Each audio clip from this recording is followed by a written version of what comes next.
La tesis fuerte de este libro es que entre 1977 y 1997 México fue capaz de desconstruir un sistema autoritario y construir una germinal democracia. Esa es la tesis básica, y que la transición democrática precedió a la alternancia en el poder ejecutivo, que lo que se hizo en esos 20 años fue lo que permitió que un día, en el año 2000, pudiéramos ver un cambio en la presidencia de la República por una vía electoral, pacífica, participativa, institucional.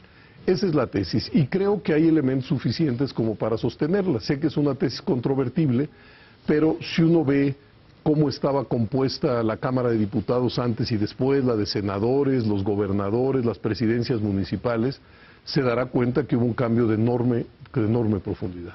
Bueno, yo creo que el problema de la incomprensión no es solo de los partidos. Yo creo que incluso en la academia, en el periodismo, en los medios, ha habido una subcomprensión de lo que vivimos. A veces se pensó que como si la democracia fuera una varita mágica a partir de la cual todos y cada uno de los problemas iban a estar resueltos. Lo que se afirma aquí es que logramos construir un espacio para que la diversidad política que existe en México se pueda expresar, se pueda recrear, pueda convivir, pueda competir de manera institucional, pacífica, con participación, y eso es lo que se logró. Si uno compara, por ejemplo, creo que en esos años México pasó de un sistema de partido, como lo llamó Sartori, hegemónico, sí, a un sistema de partidos más o menos equilibrado. Pasamos de elecciones sin competencia a elecciones competidas. Pasamos de un mundo de la representación que estaba prácticamente habitado por una sola fuerza política a un mundo de la representación plural. Y hay quien dice que este fue un cambio meramente electoral. Creo que quien eso afirma no se da cuenta de la centralidad que tiene lo electoral en todo el mundo de la política, porque a partir de esos años pasamos también de una presidencia que era prácticamente omnipotente a una presidencia acotada, de un Congreso que en buena medida estaba subordinado al presidente, sí, a un Congreso que se mueve según su correlación de fuerzas. E incluso la Suprema Corte, que a lo largo de muchos años en materia política prácticamente no tuvo un papel relevante, a convertirse en un auténtico árbitro cuando hay conflictos entre los poderes constitucionales. Es decir, en esos 20 años el cambio fue muy profundo. Insisto, construimos una germinal democracia, lo cual no quiere decir que eso, como una varita mágica, haya desaparecido la enorme cantidad de problemas que vive México. Pero lo que sí es cierto es que el presidente hoy tiene mucho menos poder, sí, que el que tenía antes. Y creo que de eso se trataba. Y creo también que hoy, para que salga una ley, una reforma constitucional, para que sea aprobado el presupuesto, para que sea aprobada la ley de ingresos o incluso para que se cree una comisión en la Cámara de Diputados y Senadores, el asunto es más complejo. ¿Por qué? Porque ningún partido en singular puede hacer su voluntad. Para que salga una ley, lo estamos viendo ahora con la ley laboral, es necesario la convergencia de dos o más partidos políticos. Y entonces la toma de decisiones se vuelve más tortuosa, más complicada, y quizá a eso no estábamos acostumbrados, de tal suerte que hoy incluso se escuchan voces que añoran aquel pasado porque era más eficiente y no se perdían en tantos recovecos y demás. Yo creo que eso es un absoluto error. Incluso hemos oído voces que han querido modificar la fórmula de conformación de la Cámara de Diputados y Senadores, sí, para generar mayorías artificiales. Sí. Digo yo, señalando, si una fuerza política, digamos que la fuerza política que más votos saque, por mandato de ley se convierta en mayoría absoluta en la Cámara de Diputados o en la Cámara de Senadores. Yo creo que eso es un error. Tenemos que aprender a vivir con la nueva situación. México es un país plural, sus principales fuerzas políticas están equilibradas, es normal que habiten en conjunto el Congreso de la Unión y tenemos que acostumbrarnos a que solo a través de la negociación, el acuerdo, los pactos, las cosas van a salir. Bueno, eso se da aquí y en todos lados, o sea, eso no es una particularidad de México. Por supuesto que los representantes en el Congreso están alineados a través de grupos parlamentarios, eso sucede en México y en cualquier lugar. Y esos grupos parlamentarios tienen diagnósticos y tienen propuestas diferenciadas. Pero lo nuevo, insisto, con lo que estamos viviendo en México, y quizá ya no tan nuevo, porque es desde 1997, es que tanto los legisladores como nosotros estamos aprendiendo que ninguna fuerza política puede hacer por sí misma su voluntad. Es más, yo lo diría de manera más contundente. Todo aquello que ha salido del Congreso desde 1997 hasta la fecha, todo lo que ha salido, ha sido fruto de una coalición. Es decir, del acuerdo entre dos o más partidos. Y creo que eso lo deberíamos de ver de manera venturosa, porque eso también nos aleja de la discrecionalidad de los autoritarismos, que tiene que ver con que si una fuerza política tiene la mayoría en el Congreso, pues va a ser su voluntad prácticamente sin contrapesos. Afortunadamente se construyeron esos contrapesos, pero creo que ese equilibrio del pluralismo en el Congreso tiene muy mala comprensión, quizá porque hay también muy mala prensa. Tenemos un problema de comprensión, es decir, queremos la eficacia del autoritarismo sin entender que el pluralismo, por definición, es más tortuoso. Digamos, hace unos años, si el presidente de la República mandaba una iniciativa al Congreso, ¿quién iba a poner en duda que iba a pasar?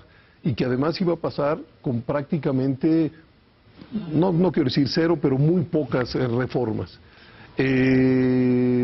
Hoy, el propio presidente de la República, digamos, los últimos años del presidente Zedillo, toda la administración del presidente Fox, del presidente Calderón y seguramente del presidente Peña Nieto, tendrán que pensar en cada iniciativa que manden qué posibilidades reales tiene de prosperar. Y por eso se hacen necesarios pues los acuerdos, y si son previos, pues mejor. Digamos, yo lo que temo es, siguiendo lo que decía el PNUD, el Programa de Naciones Unidas para el Desarrollo, que el malestar que existe en la democracia se pueda convertir en un malestar con la democracia. Porque en efecto, la gente no vive única y exclusivamente pues del ejercicio de sus derechos políticos. Y creo, como lo han dicho muchos organismos multinacionales, que las germinales democracias en América Latina se están desgastando porque su entorno les es muy adverso. México, digamos, su economía no crece con suficiencia. Eso quiere decir que no se generan los empleos formales que el país necesita. Lo que crece es la informalidad. Muchos jóvenes no encuentran trabajo formal, digamos, en el mundo del trabajo formal, ni espacio en el mundo educativo. Hemos visto en los últimos años migraciones masivas hacia los Estados Unidos. Y al mismo tiempo, a esa falta de crecimiento, digamos, poderoso, hay que recordar pues las ancestrales desigualdades de un país como el nuestro. México es una especie de archipiélago en donde las diferentes clases, grupos, pandillas no encuentran puntos de comunicación suficiente. Y yo creo que en ese caldo de cultivo es donde se está generando un desencanto muy grande con la vida democrática del país. Entonces lo que me preocupa es que acabemos tirando el niño y el agua sucia. Creo que si algo logró México, y de lo cual deberíamos sentirnos orgullosos, es que la diversidad política del país hoy puede expresarse, puede recrearse, puede convivir y puede competir de manera institucional y pacífica. Y si uno ve el mundo de la representación, lo ve con toda claridad.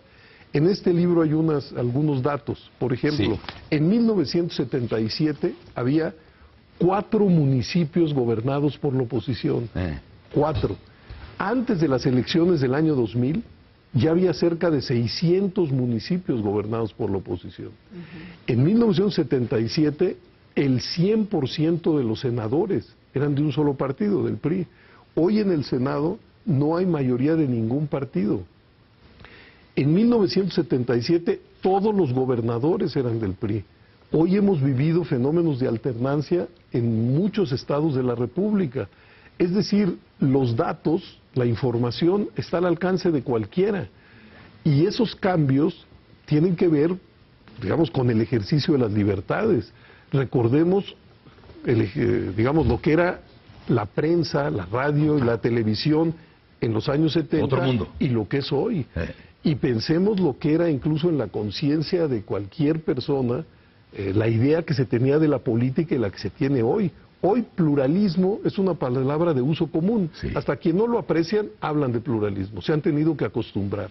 En aquel entonces había un ideario, un partido, una tradición que era la legítima y todo lo demás era ilegítimo. Bueno, todos esos cambios se han dado y creo que deberíamos de poder apropiárnoslos con orgullo, sin decir que ese cambio nos llevó al paraíso o a un país sin problemas o a un país idílico, no.